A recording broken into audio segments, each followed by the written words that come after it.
Et donc, là, il dit aucun soldat ne s'embarrasse des affaires de la vie. Ça veut dire quoi? Ça veut dire que quand on a cette compréhension de la dimension missionnaire de notre appel,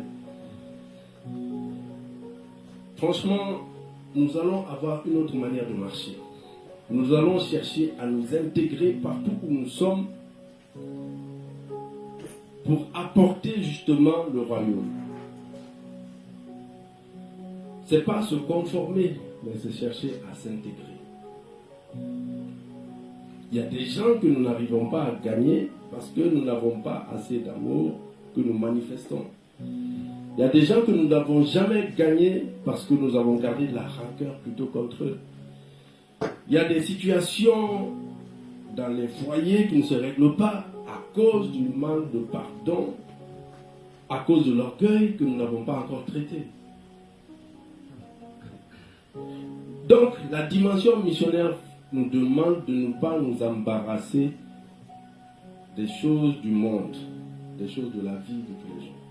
Si tu réagis et que tu réfléchis encore comme tout le monde, mais tu n'es pas en train d'accomplir. La Bible dit celui qui est juge de la loi n'est pas en train de l'accomplir.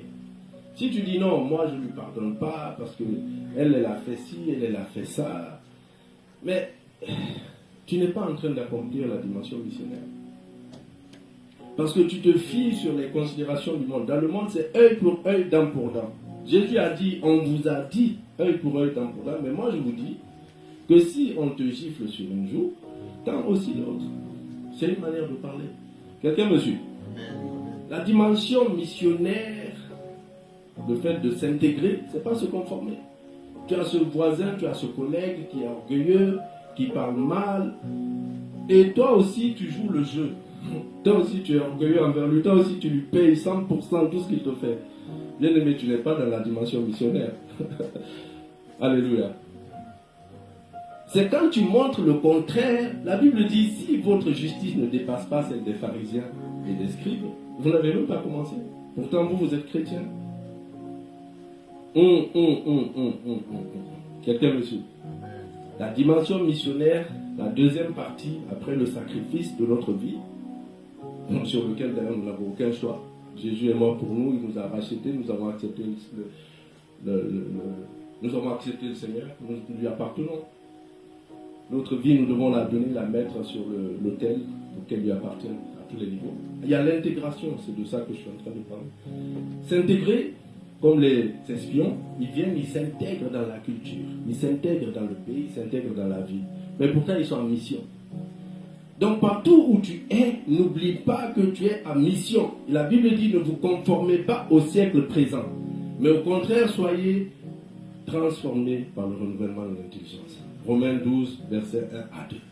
Le problème, c'est qu'aujourd'hui, nous venons, au lieu de nous intégrer, nous nous conformons. Donc, je vais au boulot. La manière dont mes collègues fonctionnent, moi aussi, je fonctionne comme eux. J'oublie que moi, je suis chrétien et que je suis en mission. Dans mon immeuble, je suis là, je suis conformé. Si tu te conformes, merci Seigneur. Si tu te conformes à ce monde, tu vas aussi être traité comme les gens de ce monde. C'est pour ça la Bible dit, n'appelez pas conjuration tout ce que ce peuple considère comme conjuration. Si tu t'es conformé à tout le monde au temps du Covid, toi aussi tu t'es mis sous la coupe de cet esprit-là de Covid.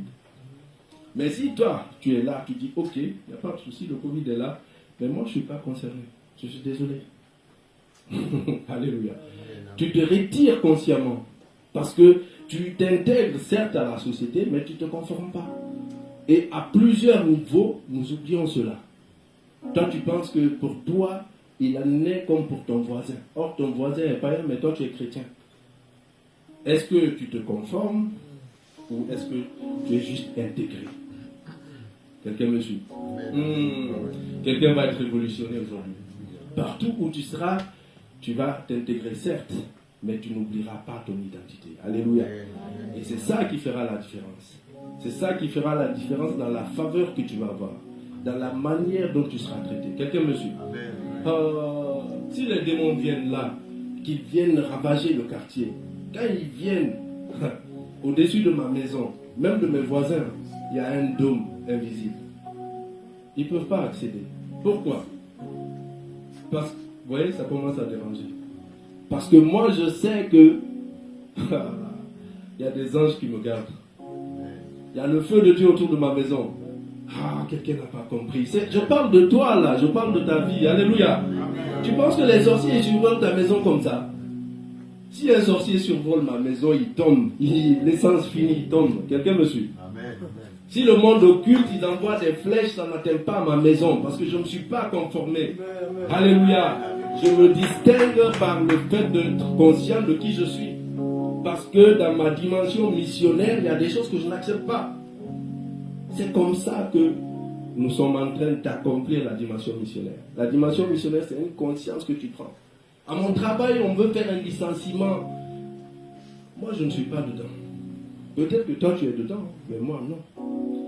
Ce n'est pas de l'orgueil. C'est l'intégration, mais pas la conformation. Ne te conforme pas à ce monde dans ta manière de penser, de raisonner, de réfléchir. Sache que toi, tu es envoyé du ciel. Alléluia. Amen. Tu es en mission. La Bible dit, nous sommes de ce monde, mais nous ne faisons pas partie de ce monde. Quelqu'un n'a pas compris. Amen. Commence à proclamer ces choses. Commence à en prendre conscience et à les réaliser. Dans l'imagination compte beaucoup dans le monde spirituel. C'est juste des choses que tu réalises, dont tu prends conscience. Même si tu n'as pas la foi pour ça, mais ça va se développer. Alléluia.